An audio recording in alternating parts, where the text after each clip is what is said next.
Indoor navigation is a complicated and stressful task. Everyone has experienced the stress that comes from rushing through a complex building trying to find that meeting that you're almost late for. But the difficulty of indoor navigation increases exponentially if one is visually impaired. Not only is it difficult for visually impaired people to find where they're going, but simple navigation tasks, such as trying to manage rooms or hallways with a complicated layout, become very, very difficult. The goal of our project is to create a design that substantially improves indoor navigation for visually impaired people. We aim to create a solution to the problem that is both cheap and has a wide array of uses. It would not be helpful to create a product that is already more expensive than existing options. In addition, it would be unhelpful if the user needed to carry around multiple seeing devices. To satisfy our design goals, our group decided on a handheld sensor that the user can point around them. This sensor will send out an ultrasonic signal. It will then listen for the echo of that signal that it sends out.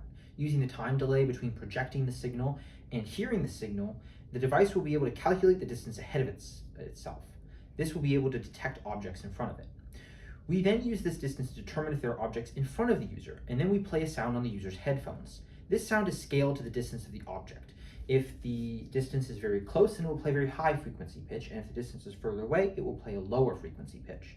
This provides the user with immediate and helpful feedback as to where the obstacle in front of them is. We created a model of our device to illustrate how it will work. Our model is created using Arduino with the software in C and in Python. Our final design will be reasonably priced and widely usable, which will meet both of our main design goals. The use of ultrasonic frequencies will allow the device to be used in a variety of areas without picking up background noise or creating a disturbing sound.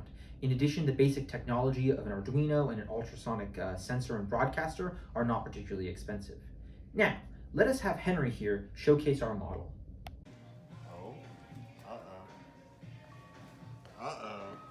It's getting loud.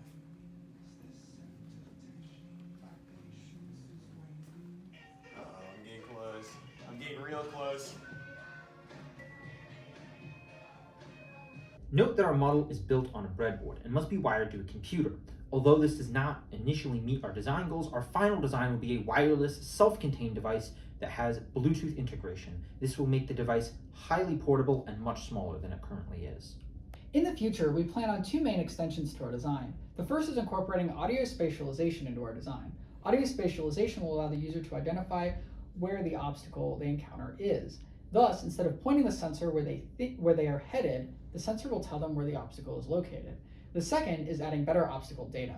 By adding a second sensor and broadcast points at various locations, the user will be able to identify whether they are near a specific location.